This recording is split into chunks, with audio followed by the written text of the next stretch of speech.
الحمد لله رب العالمين وصلى اللهم وسلم على نبينا محمد وصحبه أجمعين ودرسي أفرية طبنات هي كتاب كان مفتاح دار السعادة للإمام ابن القيم رحمه الله. قيبتا شيخ وحباب ودقي فرح التائب بتوبته قفك توبت كان وحؤاد وفرحيا توبديس التوبة waxay waajibisaa taa'ibka athaaran cajiiba arrimo badan bay u keentaa qofku markuu toobad keeno. waxaa ka mid ah allah subxaanahu wa tacaala inuu jecel yahay, inuu ku farxayo toobada addoonkiisa. faraxa ugu weyn buu ku farxayaa.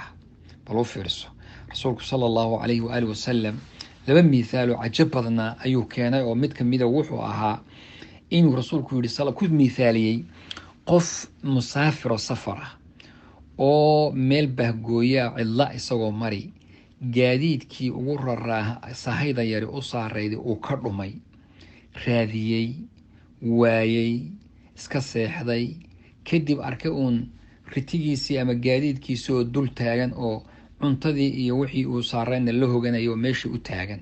sida uu ugu farxayo ilaahay baa ugaga farxa badan buri addoonkiisu markuu soo lallahu afraxu bitawbati cabdihi min rajulin wakiilaha. ilaahay baa kaga farxad badan marka u fiirso, adiga oo dembi galay oo dembigii ka toobad keenay buu allah saa kugu farxayaa subxaanahu wa tacaala. mar kalena mithaal, rasuulku u arkay haweeney dadkii lasoo qafaashay waagii dagaaladu dhici jireen jihaadkii, haweeney ilmaheedii ka dhumay oo raadinaysa oo waad garan hooyo ilma nuujinaysay oo ilmihii iyadii kala dhumeen oo marba ilmaha aragta beerka ku dhejinaysa, ayaa rasuulku wuxuu yihi sal alla alay slam, ma u malaynaysaan tan hadday ilmaheeda aragta inay naarta ku tuuri lahayd? markaasaa lihi maya, ilaahay baa subxaanahu wa tacaala uga sii raxmad badan buu iyagana addoomihiisa. marka rabbi sidaasuu ugu farxaa toobada addoomuhu inay ilaahay subxaanahu wa tacaala usoo laabtaan.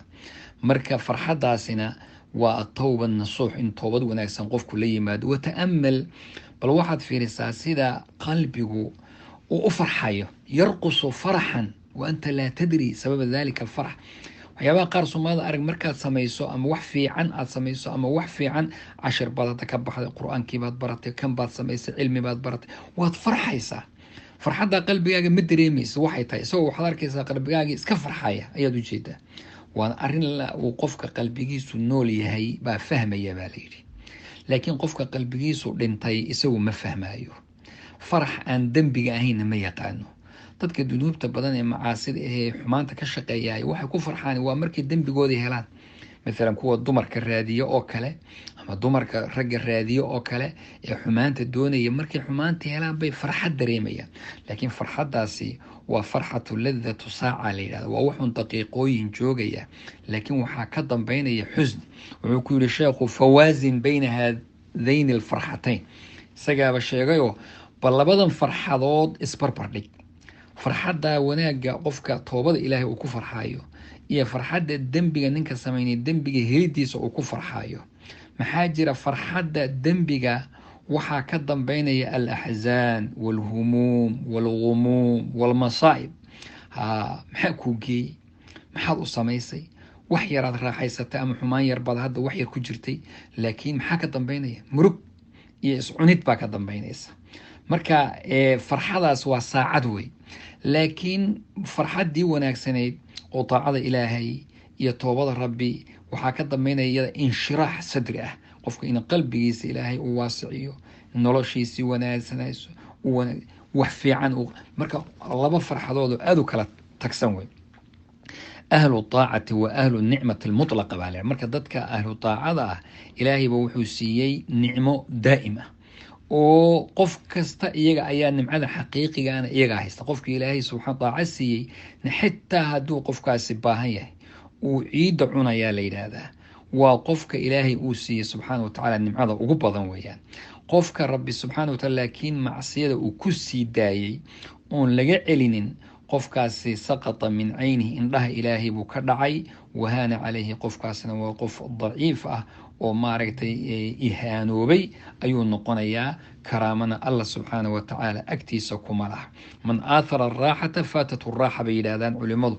waxaa la yidhahdaa qofkii raaxada doorta raaxa way ka tagtay. U fiirso arrintan, ajmaca cuqalaa kulli ummadaha oo dhan dadkooda caqliga waxay isku waafaqsan yihiin calaa ana naciima laa yudraku binnaciim. nicmi iyo raaxa laguma gaadho. qofka raaxa rabaayay way ka tegaysaa. tusaale, hadda ma shaqaysanaysid, waad iska seexataa, meelaysaa xoolo kuu imaanayaan hadaad rabto inaad seexato. lambar 2, waxaad rabtaa inaad iska jiifto, cilmi ma baran kartaa, seed ku baranaysaa cilmiga hadaad seexato. marka raaxa laguma gaadho. raaxada dhib baa lagu gaadhaa. waxaa lagu gaadhaa inaa lasoo rafaadaa lagu gaadhaa, inaa sabar badan baa lagu gaadhaa, waxaa lagu gaadhaa dhibaato badan iyo tacab lasoo maray baa lagu gaadhaa. taasaa waxaa ka dambeynaysa marka dambe raaxo iyo jiif iyo wanaag ayaa ka dambeynaya. tusaale yar haddaan uga baxno, bal nimanka dhakhaatiirta arka, nimankaas aanu mithaal usoo qaataa, waayo cilmiga caafimaadku aad buu u